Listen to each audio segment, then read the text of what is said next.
सुप्रभात बच्चों, आज हम पाठ 4 माँ कह एक कहानी का अध्ययन करेंगे। इस कविता में गौतम बुद्ध की पत्नी अपने पुत्र राहुल को अपने पति के बचपन की एक घटना सुना रही हैं कि कैसे उन्होंने शिकारी से एक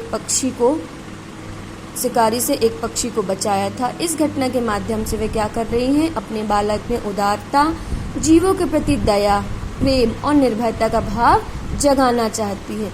किस प्रकार हमें जीवों के प्रति क्या करना चाहिए, दया दिखाना चाहिए, उनसे प्रेम रखना चाहिए और बिना डरे ही उनकी रक्षा करनी चाहिए। माँ कह एक कहानी, राजा था या रानी, माँ का एक कहानी। राहुल कह रहा है, राहुल क्या कर रहा है, अपनी माँ से कह रहा है, माँ मुझे एक कहानी सुनाओ, चाहे वो राजा की हो या रानी की हो, माँ मुझे एक कहानी सुनाओ। तू है हटी मानधन मेरे, सुन उपवन में बड़े सवेरे, तात भ्रमण करते थे तेरे, जहाँ सुरभि मनमानी। तू हटी मतलब तू बहुत जिद्दी है, मानधन अर्थात मेरे मान के धनी, रहा मानधन मतलब मान का अभिमान का धनी। तू बहुत हटी है अर्थात जिद्दी है। सुन उपवन मतलब बगीचे में, बड़े सवेरे मतलब सुबह, तात मतलब तुम्हारे पिता, भ्रमण मतलब घूमते थे, जहाँ सुरभि मनमानी, सुरभि अर्थात खुशबू, जहाँ पे क्या करती थी, खुशबू मनमानी थी, खुशबू मनमानी, सुरभि मनमानी अर्थात खुशबू। जब बगीचे में बहुत सारे फूल होते हैं तो अलग अलग फूलों की क्या होती है, अलग अलग खुशबू होती है, इसलिए कहा गया है सुरभि मनमानी। जहाँ सुरभि मनमानी, हाँ माँ यही कहानी, मैं कह रहे हैं हाँ माँ मुझे यही कहानी सुनाओ, जहाँ पे बहुत सारी खुशबू, फूलों की खुशबू फैली हुई थी। वर्ण वर्ण के फूल खिले थे, झलमर कल हिम बिंदु मिले थे, हल्के झोंके हिले मिले थे, लहराता था पानी। वर्ण वर्ण अर्थात रंग रंग के, रंग बिरंगे फूल क्या हुए थे, उस वन में खिले हुए थे। झलमल कर हिम बिंदु मिले थे, हिम बिंदु अर्थात ओस के कण। ओस के कण आप लोगों ने देखे होंगे, जब ओस गिरती है तो पेड़ पौधों पर, है ना, ओस के कण हो जाते हैं, और जब हल्के झोंके और जब हवा चलती है तो वो आपस में टकराते हैं और उनका पानी क्या है, होता है, लहराता है। लहराता था पानी, हाँ यही कहानी। राहुल कह रहा है, हाँ माँ पानी भी लहराता था, हाँ यही कहानी मुझे सुननी है। गाते थे खग मधुर स्वर में, सहसा एक हंस ऊपर से गिरा भिद्ध होकर। खग मतलब पक्षी, यहाँ पर पक्षी सुमधुर स्वर में क्या करते थे, गाते थे, गीत गाते थे। सहसा एक, अचानक से एक हंस ऊपर से, भिद्ध मतलब घायल होकर, खर मतलब तेज धार वाली बाण, सर मतलब बाण, तेज धार वाली बाण से घायल होकर क्या हुआ, नीचे गिरा, और पक्षी की हुई हानि। उससे क्या हुआ कि घायल हो, तेज बाण वाले से घायल होकर नीचे गिरा, जिस हुई पक्षी की हानि, करुणा भरी कहानी। यह कहानी कैसी हो गई, करुणा भरी हो गई। चौक उन्होंने उसे उठाया, नया जन्म उसने पाया, इतने में आखेटक आया, लक्ष्य सिद्धि का मानी।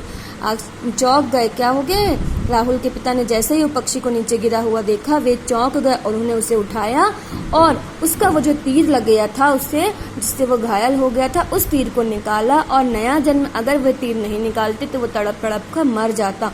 उन्होंने उस तीर को निकाला जिससे उस पक्षी ने नया जन्म पाया।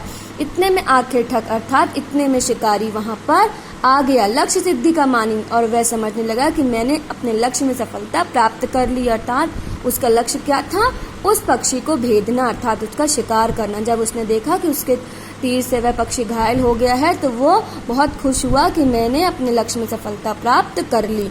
लक्ष्य सिद्धि का मानी, कोमल कठिन कहानी, उसे लगा मैंने अपने लक्ष्य को प्राप्त कर लिया है, और तभी यहाँ पे यह कहानी क्या हो गई, कोमल और कठिन हो गई। मतलब यहाँ पे रक्षक और भक्षक दोनों आमने सामने आ गए, इसलिए यह कहानी कोमल और कठिन भावनाओं का मिश्रण बन गई। मांगा उसने आहत पक्षी, तेरे तात किंतु थे रक्षी। तब उसने जो था खग भक्षी हट करने की ठानी। मांगा उसने आहत, वो जो पक्षी घायल हो गया था वह क्या करने लगा, मांगने लगा। शिकारी उस पक्षी को मांगने लगा, परंतु तेरे तात जो कि रक्षी अर्थात उस तेरे तात ने उसकी क्या की थी, रक्षा की थी। तब उसने जो खग भक्षी था, जो शिकारी था, वह हट करने लगा कि यह मेरा शिकार है, मैंने इसे मारा है, इसलिए मुझे यह चाहिए है। हट करने की ठानी, अब बढ़ चली कहानी। जब वह हट करने लगा, जिद करने लगा, तो कहानी आगे बढ़ते चली गई। हुआ विवाद सदा निर्दय में, दोनों के बीच में विवाद मतलब सदय मतलब सही हृदय सदय और निर्दय, दयावान और निर्दय दोनों के बीच में क्या हुआ, विवाद अर्थात झगड़ा हुआ।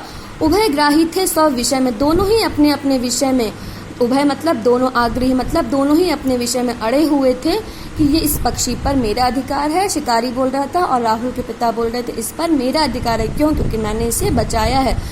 गई बात तब न्यायालय में, सुनी सभी ने जानी, तब यह बात न्यायालय तक पहुंच गई और सभी ने जानी, व्यापक हुई कहानी, और यह कहानी क्या हो गई, व्यापक हो गई अर्थात बहुत बढ़ गई।